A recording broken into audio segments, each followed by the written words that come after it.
Good morning and welcome to America's Web Radio.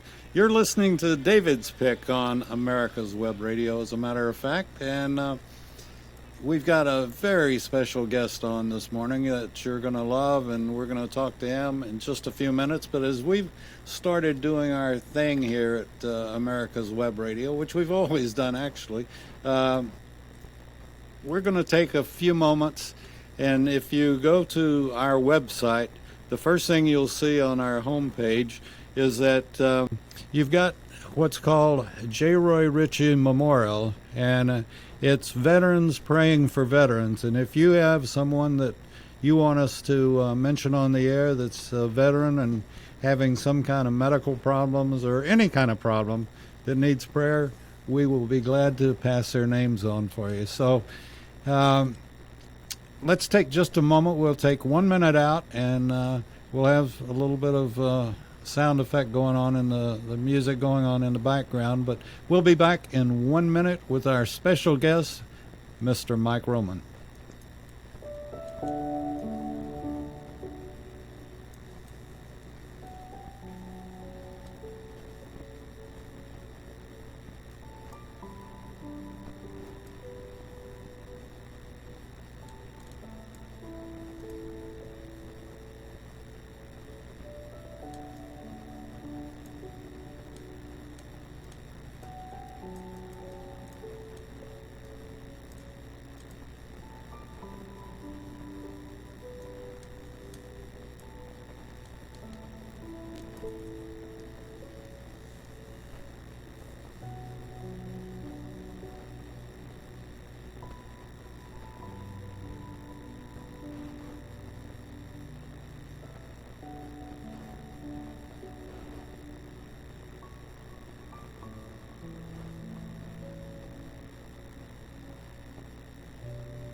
Thank you.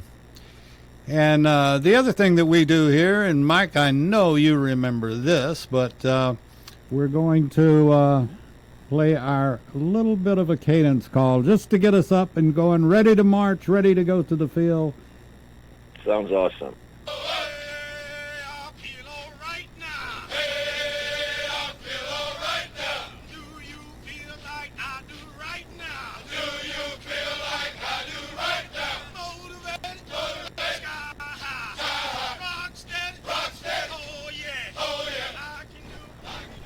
I can do it, and we all said I can do it at one point or the other.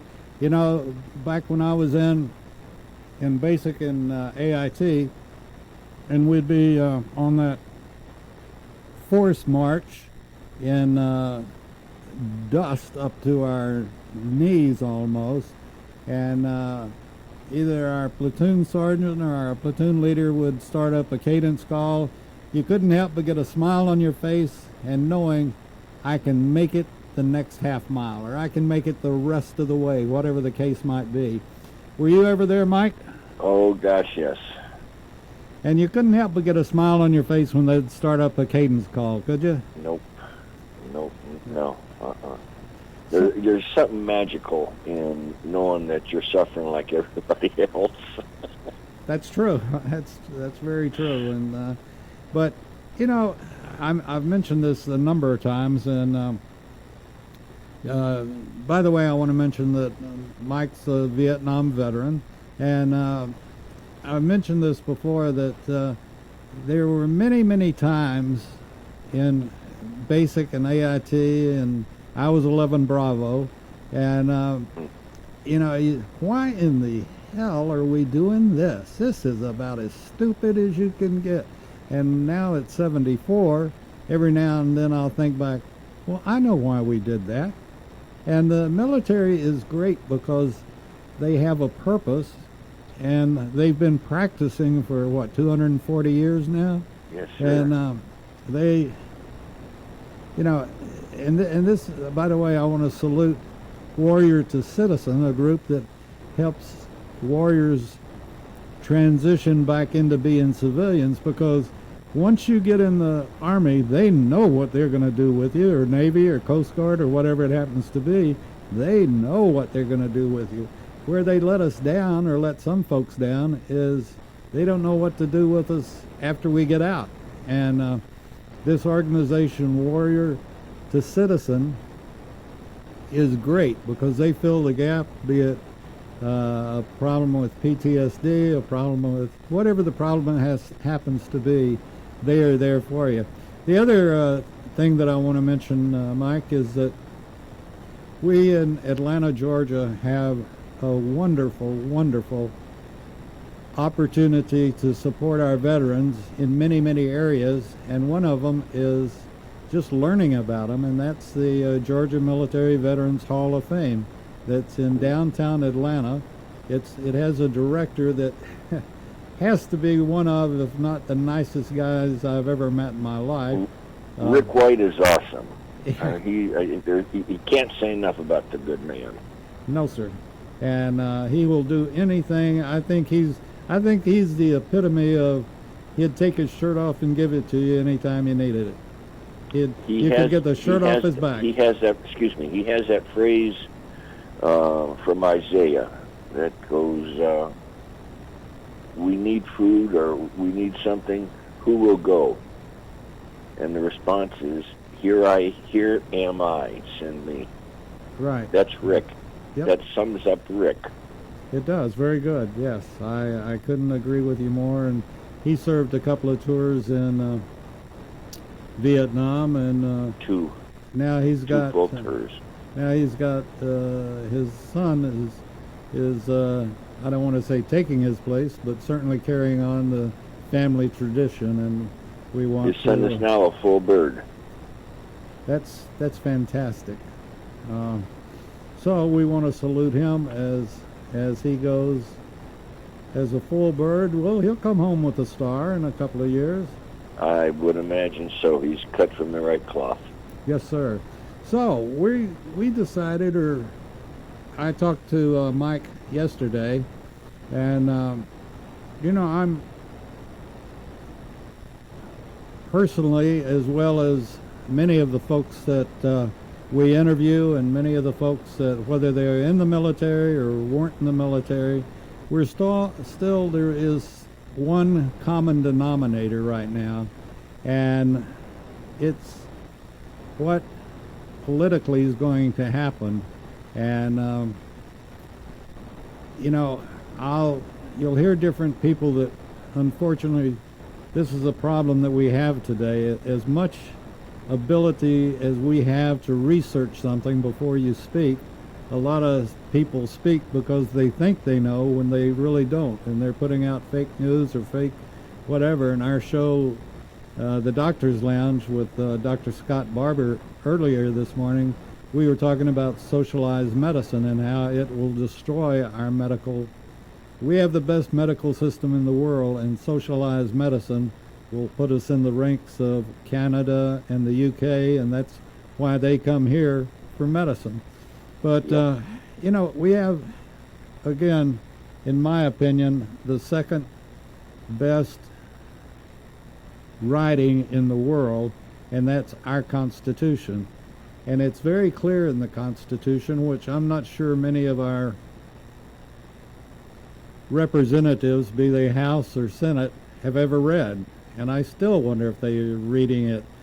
And I certainly wonder about a few of our folks that have power that seem to be abusing it.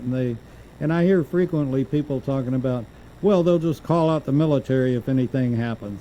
Well, there's a thing called posse comitatus in the Constitution, and beyond popular belief, yes, the president can call out the military if we're being invaded by a foreign country, but our military is not meant to fight our populace. our civilians. And this is something that the governors, that's the state responsibility, and states have their National Guard, which a governor can call out, and then if need be, can be federalized by the president. But the president can't call out the National Guard, can't send in troops from Fort Hood or Fort Bliss or any place else. That goes against our Constitution. So, how do you feel about all this and what's going on, Mike? Well, I got to say, my oath is still valid. And the oath I took to become a member of the Army said that I will defend the Constitution of the United States against all enemies, both foreign and domestic. What's going on now with some of the politicians, and this is happening to both the Republican and Democratic Party, that there's this cancel culture up. If somebody doesn't like what you're saying, they'll ban you from Facebook, or they'll ban you from Twitter, or they'll ban you from Twitter and Facebook. So you have no more public voice. Which is the First Amendment. Which is the First Amendment, which now they're attacking our Constitution. We have an oath to fulfill. And that's all I got to say about that. Well, I agree with you totally, and I want to, whatever happens, I want it to be constitutional and legal. And many of our representatives and senators need to take a look and read. You know, you can read the Constitution in virtually a few minutes. It's not that long of a document, and sure. I'll read it maybe once a month, maybe once every 6 weeks. I don't know, just to sort of refresh myself on if I've forgotten anything or if I want to make a point from the Constitution. And you know, the Constitution is very clear in the Second Amendment, the right to bear arms without any infringement. And some of these representatives, particularly a idiot from Texas, which hurts my feelings terribly because I'm a Texan at heart. But this lady represents Pasadena, which is down by Houston, and her name is Shirley Jackson Lee, and she's come up with some of the stupidest bills, or has presented some of the most stupid bills I've ever heard about in my life. And that could get our country into real problems if they were to ever pass and try to be enforced. My question is, who would enforce them? That's the right question. But there's one thing.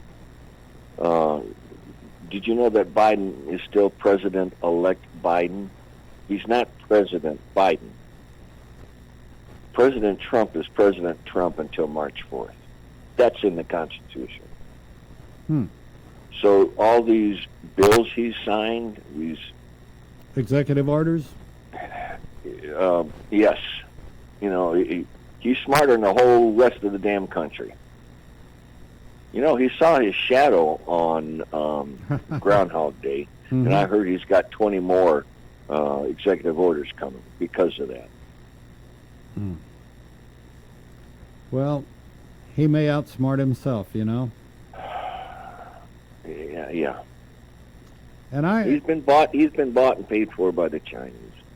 Yep, I agree with you totally. And why Nancy and Schumer and Schiff haven't taken up that instead of trying to, I don't know what, jail Trump for protecting the United States. They belong on the gallows. Well,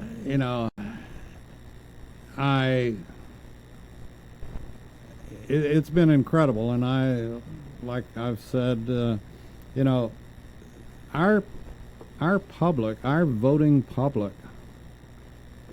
needs to be, they're lazy, and they need to go out and do research.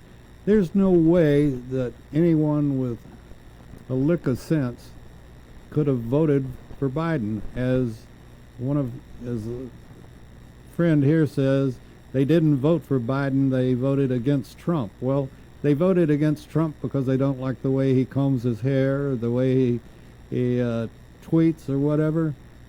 To me, that's insanity and totally irrelevant. What I care about is what somebody has done.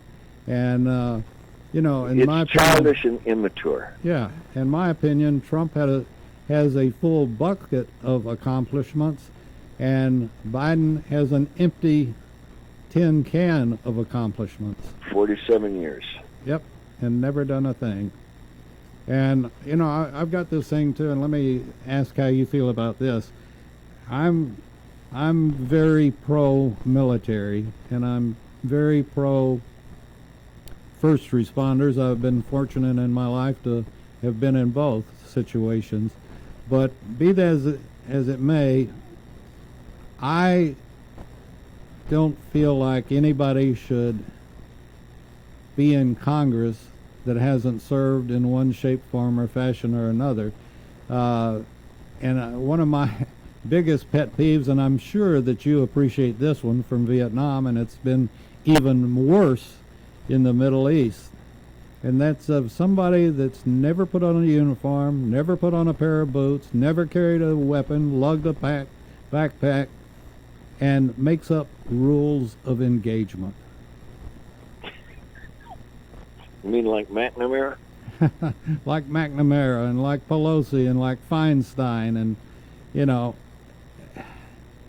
how do they know what it's like? They've never tromped through swamps like you did in Vietnam. They never were in the desert of the Middle East.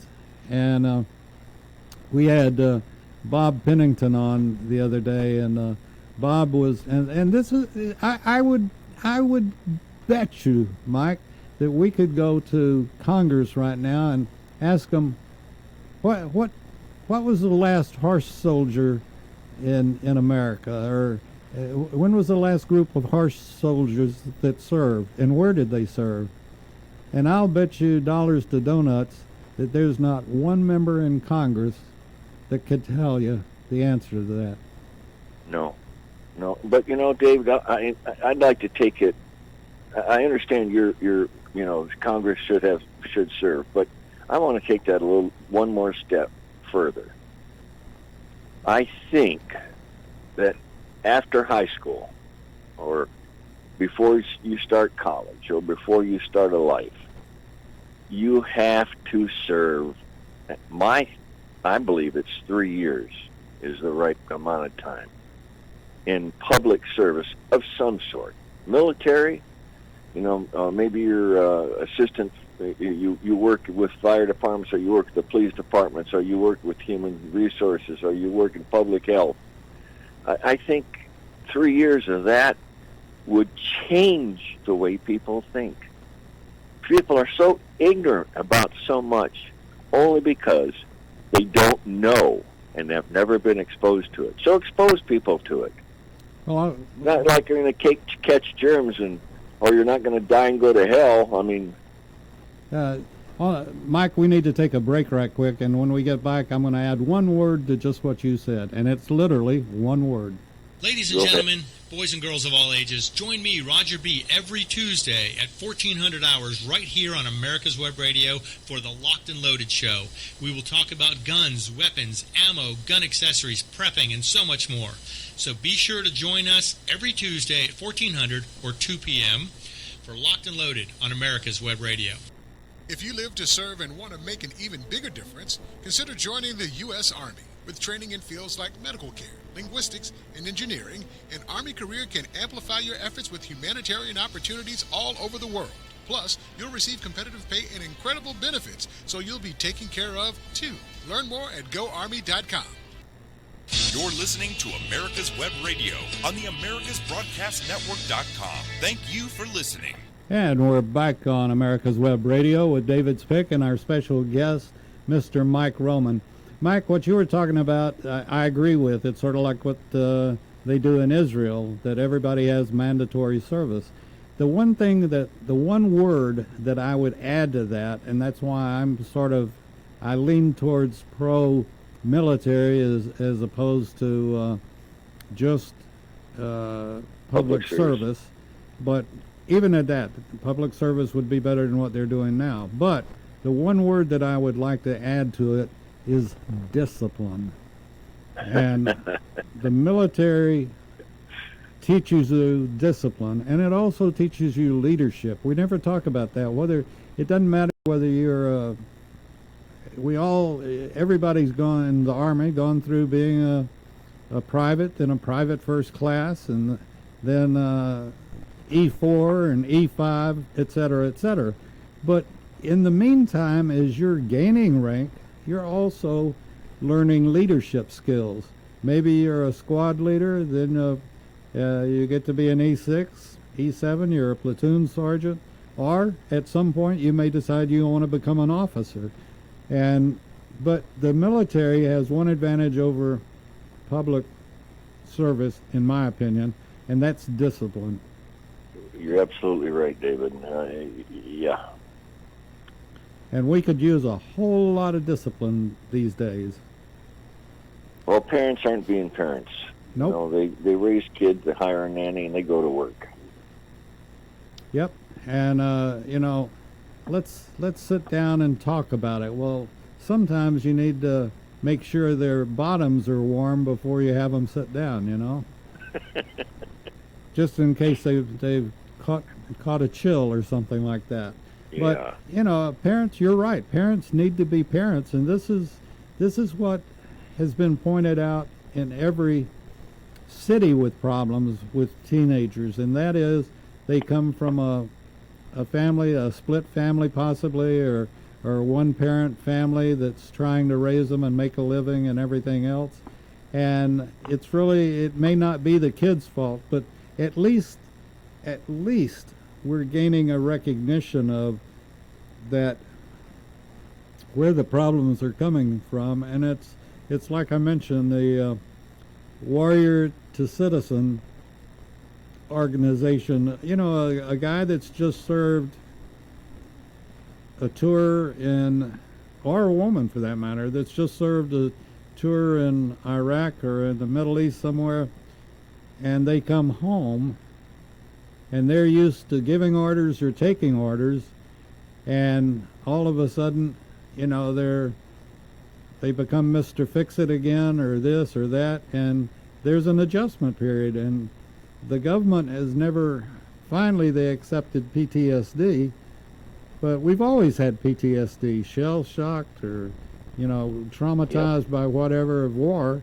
And, and these veterans need help. And that's why we're doing this show, Mike, and why we do our other veteran shows. And by the way, I want to mention Pete Mecca did a great show yesterday with Peter Wolf. Do you happen to know who Peter Wolf is? I know the name, but I can't place it. Okay, one, it's a her, and okay. She's she kidded about being a half-breed. She's not a half-breed. She's a Cherokee Indian, and she served in the military, and then she served as a sheriff's deputy. And the lady is just absolutely fantastic, and a lovely lady, lovely to talk to. And by the way, her husband died of Agent Orange, as a matter of fact. But she's got a great attitude and just a lovely person to talk to. And this is something that I find very interesting, and this is part of what I was saying about discipline. I have been so blessed, and Rick White has been a part of that, in that the guests that I've had on, the interviews that I've done of all the veterans, and gosh, it's getting into the hundreds now, that they're just nice people. And they know what discipline is. They're on time. And it's a great honor to be able to interview yourself, who's in country, and talk about the different issues. And thank you, by the way, for your service. And we all raised our hands. It's just some of us didn't go overseas, but you know. Well, you know, that got drummed into me early. Both my mom and dad were in World War II. Wow. But my dad's mother, and I grew up first in Detroit in a house with 4 generations. So I learned to speak all the native tongues. I learned to speak Polish, Lithuanian, Russian, German, and English. Wow, you were in demand when you got in the military then, I bet. I'd forgotten it all. But the reason I'm saying that is because, and I'm trying to research my grandmother, and I just haven't done this, and that's terrible of me, but my grandmother's ancestry. Because when we were young, Grandma would show us shoebox after shoebox after shoebox after shoebox of pictures from the German concentration camps. Oh, wow. My brother inherited all my dad's and mom's pictures. He called me the other day. He's found one of the pictures. But the reason I'm saying this is because one day, and Grandma did this a lot, she'd show us the pictures. And then one day I said, Grandma, why do you keep showing us these pictures? And what she told me, and she always used to call me Mikey.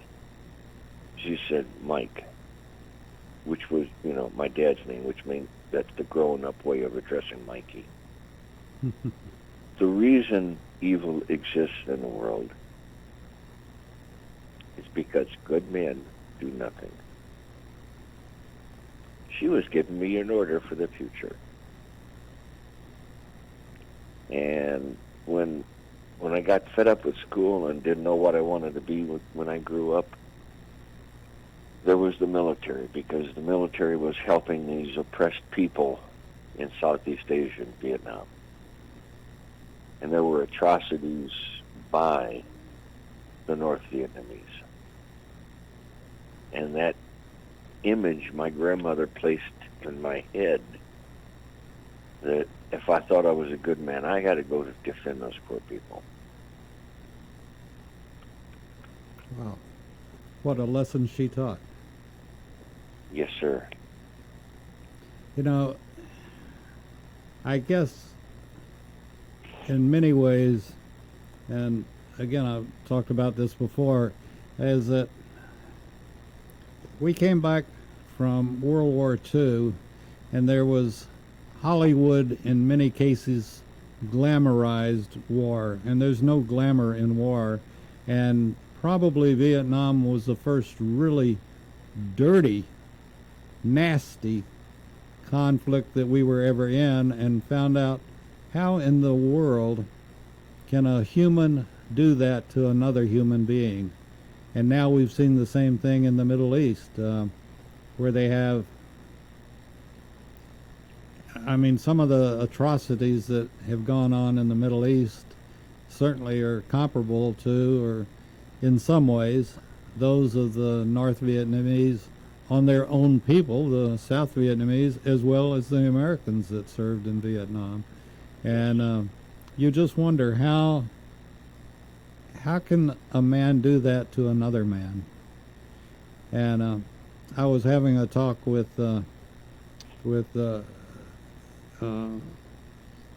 Peter Elizabeth Wolf, the American Indian that was on Pete Mecca's show yesterday, that came out as a major in the Army. And I said, I have personally no problems at all with women serving in the military, none whatsoever. But I said, and her name's Peter, and it's an interesting, very interesting story why her name is Peter. But I said, Peter, the one thing I have a problem with is I've always considered myself a Southern gentleman, and I can't imagine a woman in combat being captured, and what if they'll treat men like they do, what they would do to a beautiful woman. And I said,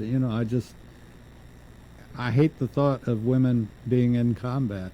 And I hate the thought of them. And it's not that they're not capable in many cases, particularly of being pilots. Certainly they're capable, but the thought of a lady being shot down and captured just drives me nuts. Yes. My daughter, my wife and I have 3 daughters. The oldest one has a friend who's from Israel. She served. Mm-hmm. And after she served, and she was still living in Israel, she was raped by a band of Arabs. Mm. She has a number of medical issues from that. She's here in the States, married an Army guy. They've since divorced, but she has a son who has some health issues as well. Hmm. And my oldest daughter met her because they both those ladies have endometriosis, and my daughter's a bit of an activist and is part of a group and found her. Well, she got to know this woman, and they corresponded. The woman was going up to Detroit for some health issues. And my daughter lived in Pittsburgh. I'm from Detroit. I've taken them to Detroit. We've seen all the sights. So she decided to meet this woman up there. Well, she got to know the son, got to know the woman, and the woman was close to dying. So Teresa, my daughter, asked her if she could be the person who got the child after she passed. Wow. I am so proud of her. I think that's just awesome. Yes, sir. On that note, we're going to let people think about it for a minute and take a next break, and we'll be back with Mike Roman right after this. Perhaps you are struggling to cope with the disease. Mike, what do you think? I got to wipe my eyes. I think we're doing a good job. Well, thank you, sir. And we've got about another 30 minutes to go. And, You're okay with this? Yeah.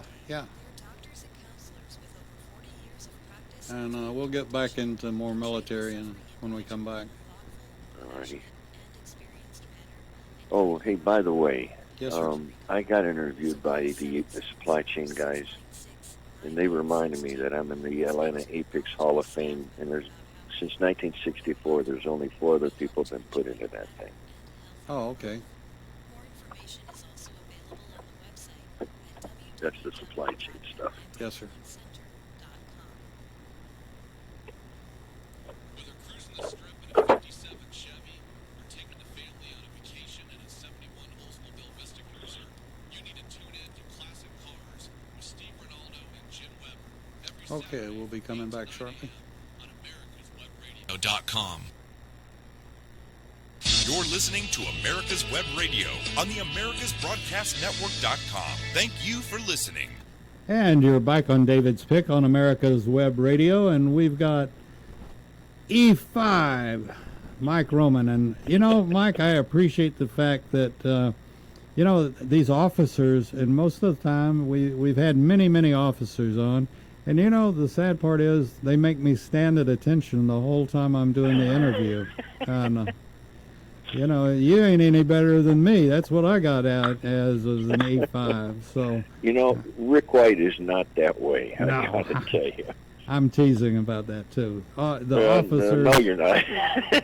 Yeah, no, I really am, because the officers have been very gracious, and Well, that's good. I've always felt like,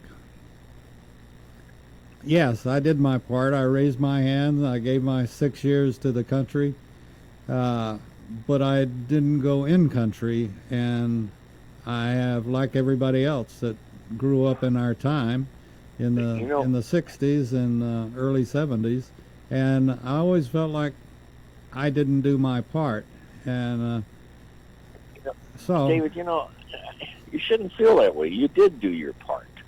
You did what was asked of you. Just because you didn't get sent to Vietnam or anything like that, it shouldn't make you any less.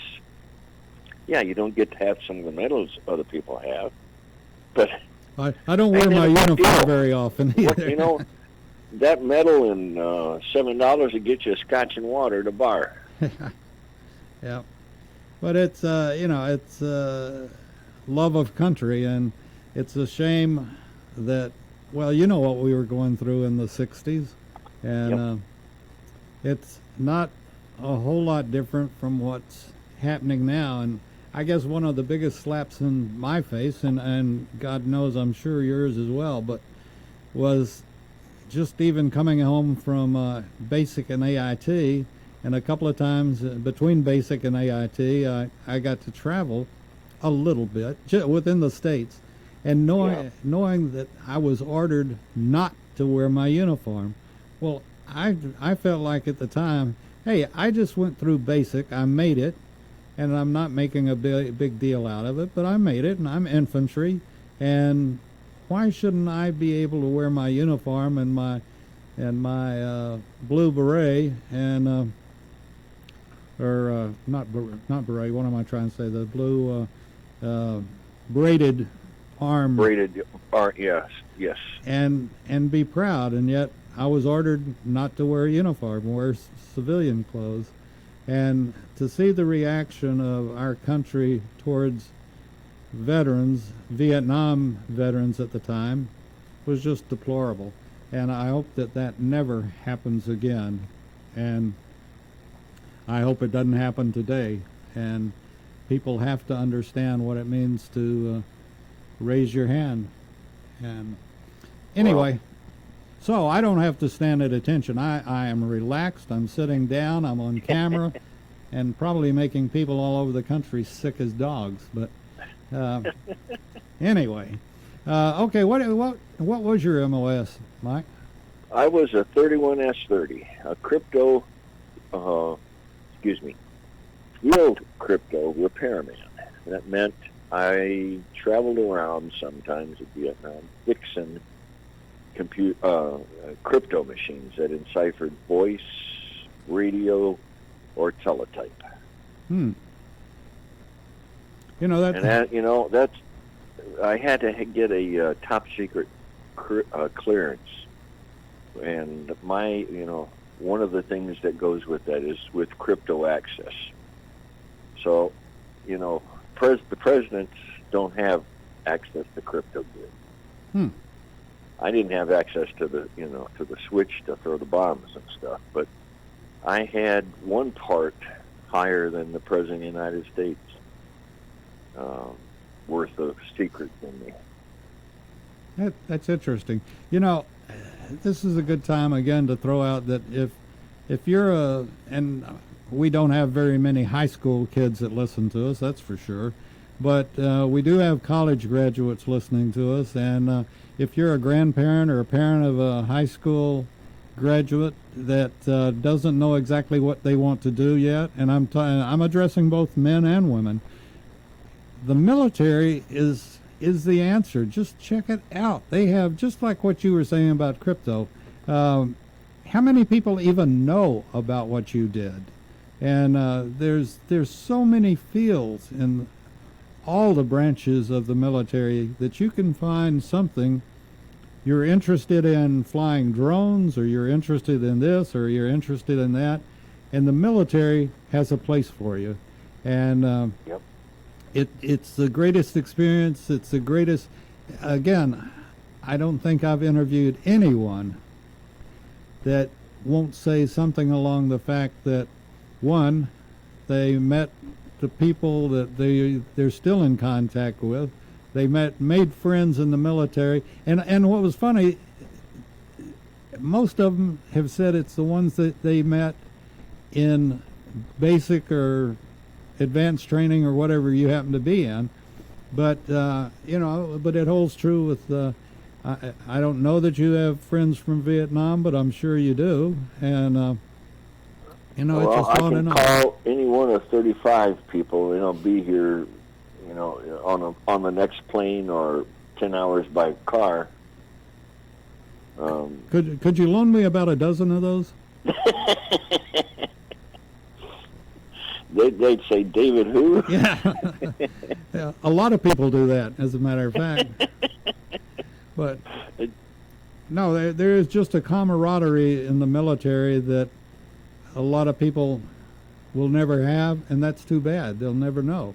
Yes, and let me tell you one more thing. There's a core of about 6 of us that send some of the nastiest emails to each other, just holding them accountable for what the one of the two parties is doing.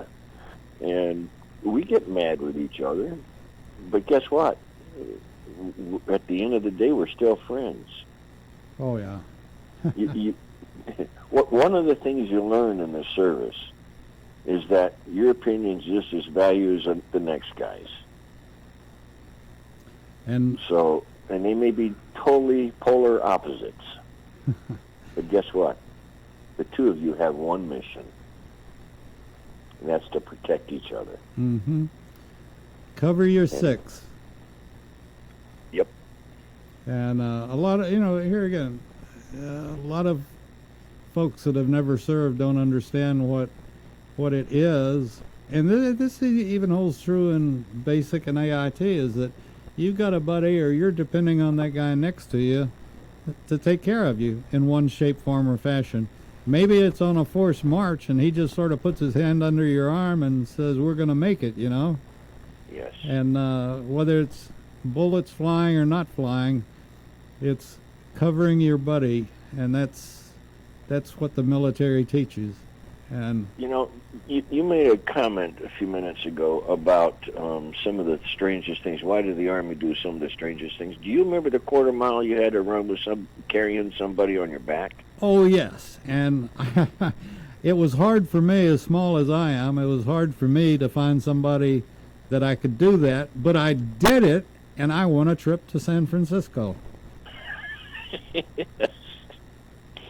And yes, I remember that quite well. The fireman's carry, I believe it's called. Yes, sir. And oh yeah, I remember that. And I guess my worst part of it was,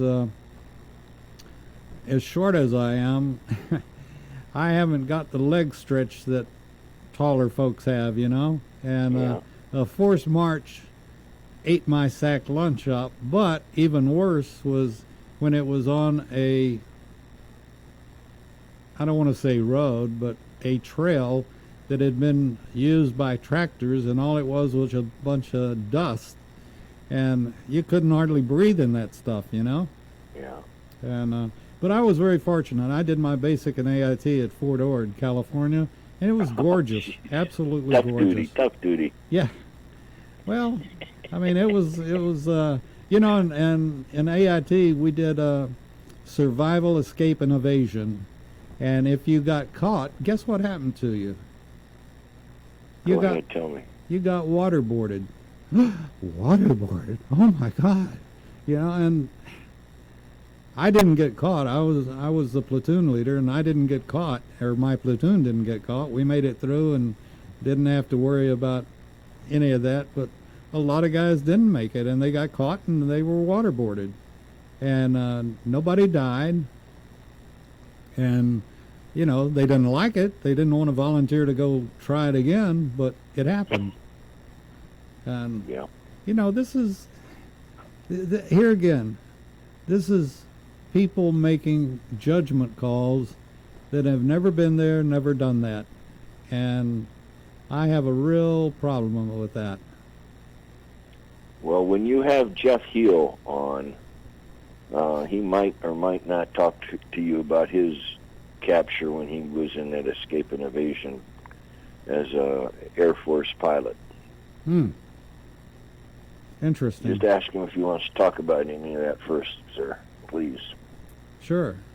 I don't know if Rick scheduled that or not, but I'll certainly... I think it's been scheduled. I'm not sure. Well, good. But Jeff's one of the most intelligent people I've ever known. Don't tell him I said that. Next to hello? No. Next to you, of course. No. Oh, okay, yeah. Well, thank you, sir. No, I hope you're having a good time, Mike. I am. We try to do what's right, and we try to make it entertaining to the folks that haven't been there and don't know what we're talking about. With that being said, we're going to take our last break before we put the plug in the jug in about 15 minutes. So we'll be back with Mike right after this. Ladies and gentlemen, all we've got boys and left girls is of all 15 ages, join minutes. me, Roger B., every Yes, sir. My Good time. gosh, where'd the heck the time go? Well, we've been having fun, and that's what it's all about, you know. By the way, I'm following Pete Mecca. He's pretty damn good. Yeah. Yep. And he's the author on. He's authored a couple of books as well. But yeah, he does a good job. Certainly does. He does. And I think he's a member of Post 201 too. I'm not sure. I think you're right. I believe you're totally correct. He, he does, like I said, a heck of a job, and he's quite cooperative, and he supports us by doing a lot of social media. And if you know of somebody that we haven't interviewed that you feel like would be a good interview, just drop me a line. And also, I'll be brash enough to, if you know people that could afford to help sponsor a show, we I may. Let me see what I can do about that. yeah, I'm doing all of this out of my pocket, and my pocket's getting very dry. Sorry about that. But Well, you can always sell a couple chickens. Is that what you got on your farm? You got cows now. Oh, you got cows, didn't you? You told me that. no, I don't have cows. All I have is cotton and grain sorghum, and that's out in Texas. So it's but I am fortunate that my grandfather left us some interest in what Biden has shut down. Stupid. Yep. You've been reading the forecasts on the inflation that's going to occur? Scary. Yes, to answer your question. Commerce crashing. Mm-hmm. And we had the answer to all of it, and his name was Trump. Yes, sir. Okay, we're going to come back. You're listening to America's Web Radio on the AmericasBroadcastNetwork.com. Thank you for listening. And we're back on America's Web Radio with our guest, Mike Roman. And Mike served in Vietnam, and want to thank him for his service to our country and how much many of us appreciate what you did, Mike. And, It was my honor to be able to do so. That's, as I've mentioned, all of the interviews, and I really don't have any idea how many we've done now, but, the one thing that I can say across the board without unequivocally is that I've never, and I'll bet you I know your answer too, if our country called and needed somebody in a wheelchair or a walker, would still be the first to answer the call. And I don't know of a vet that wouldn't answer the call. Here am I, send me. Yep. And how true that is. Greater love hath no man to lay down his life for a friend. Yep. And that comes And from, wouldn't that be a glorious way to go? oh yeah, no question. And that's one of Tonto Pronto's first things he'll tell you.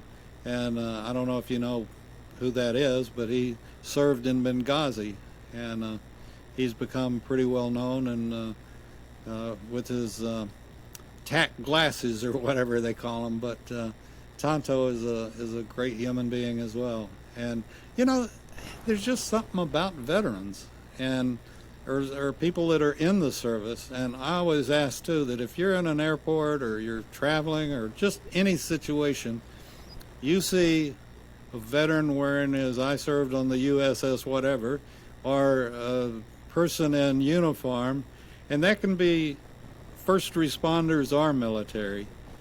Buy them a cup of coffee, buy them a drink, buy them a dinner, buy them whatever, and they will appreciate it. But I can guarantee you, across the line, it will make you feel so much better than you felt all day long, and you'll keep that in mind the rest of the week, and it'll make your week. No doubt. No doubt. I've experienced that, yes, sir. Well, we have to show our love for the military and our first responders because they're the ones that take care of us. They're the ones that take care of our families. They're the ones that ensure our freedom and peace across the country, and they're my heroes. I don't know about you, Mike, but they're all my heroes. You know, I know one. Didn't know he was a first responder until got him to sit down and tell a story. I worked with a company in Florida doing their business management system implementation. And the president of PODS, that portable on-demand storage group, was a medic in New York City. He was part of a team that were scraping a bunch of people up off the street, and got back in the ambulance and said, God, I just can't do this anymore. And he'd been looking for some kind of other job he could get to provide a good living to his family. And was on the in the ambulance on the way back, and a moving van came by the ambulance. And he thought, wow, somebody's moving. Maybe they're moving away from New York City to find a better life. And he just thought about it, and he looked around inside the ambulance, and he said, wouldn't it be nice if people could have a place to store stuff as they're getting ready to move, and then you could move those little containers? He started PODS. And he's made a lot of people happy, and he's made some good money, and he's one of the best men I've ever worked with. That's fantastic. Speaking of work, you want to explain what Apex is? Well, they're changing their name, and I can't remember what the name is, but it's a professional association that certifies operation and supply chain management people. The organization here in Atlanta started, I believe, in 1956, and they're still viable, and they're still running today. Scott Lutton is one of the principals with that. He's got his own company now, and there's a number of people, and I'm sorry, I've not been sleeping well lately, and Chris Barnes is another one of those people. They've kept that chapter going. I was president back in the 90s, but they've done a very good job of helping that Apex chapter survive. And Apex has educated, I don't know how many millions of people around the world in what it means to be an operation or supply chain management professional. Wow. And I worked with that organization for a very long time, and was so very fortunate to get put on a couple committees to write exams. So the exams that people have to take to become certified are not easy, because when I was in those groups, it would take us maybe sometimes 45 minutes or so to craft a question that had one focus point and a whole bunch of it could be this, but is this the best answer kind of stuff. And we had more fun in that group, and I think I did that for about 12 years, and then health started hitting me, and I just couldn't do it anymore. Wow. But it's the premier group for operations supply chain management professionals. I can't say enough good things about that group. Did that answer your question? Yes, sir. And it sounds like a very interesting group that. And there's even some veterans on there. Scott Lutton, I think, was in the Air Force, I think. It's one of those almost military groups. You think, huh? Yeah. Almost military groups. Yep. I don't think I've heard that term. But the Army, the Marines, and the Navy use the stars to navigate. The Air Force ranks hotels by stars. My youngest son might take issue with that. And bring it on. it's pretty bad when you have to salute your own son. Yeah, I know. But things happen, and I'm very, very proud of him. He loves the Air Force. Pardon me? You should be. Yeah, and I never went to him and said, you need to do this or you need to do that, or everything's always been, we left our kids at the time when I was married to make their own decisions, and he has made great ones, and I'm very, very proud of him. And like I mentioned to you, I look for him to career it and come out with a star, and if the old man can help, he will, obviously. But yeah. I can say the same thing about my oldest, and all three of my daughters. But the oldest daughter was working in Colorado. Her father-in-law, World War II veteran, became ill and too much for the mother to take care of. So Mike asked her husband asked her if she wouldn't mind moving back to Pittsburgh to take care of his father. She said, "How soon can we be there?" So she left a very good job with the Dish Network. Was able to get back on with Dish in Pittsburgh. Not the same job, but cared for that man, and now they're caring for the her mother-in-law, who is now suffering dementia and has had a heart attack and probably is not coming home again. But I called her the other day and just talking to her and trying to keep her straight and happy. And I said, "So you going to take care of me?" She says, "Dad, I've been doing this for 20-something years. I would like my life back." So, no, go find a nursing home. Well, she's right. Young folks have to have their lives, too. She most certainly is. But,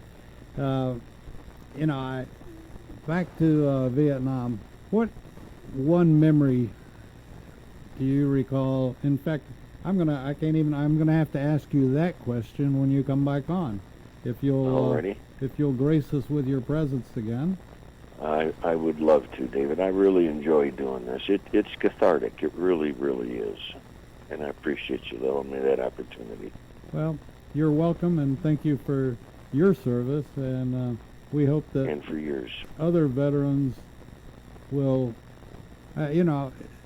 please pass our name on to any of your veteran friends, and we need to get our listenership up, particularly with veterans, and we do so many shows dedicated to veterans, and we will continue to do that. And with that said, we're going to have to put the plug in the jug and get out of here. Mike, thank you, sir. Thank you, sir. I appreciate you letting me on. I loved it. You're always welcome. Talk to you soon. Yes, sir. Thank you.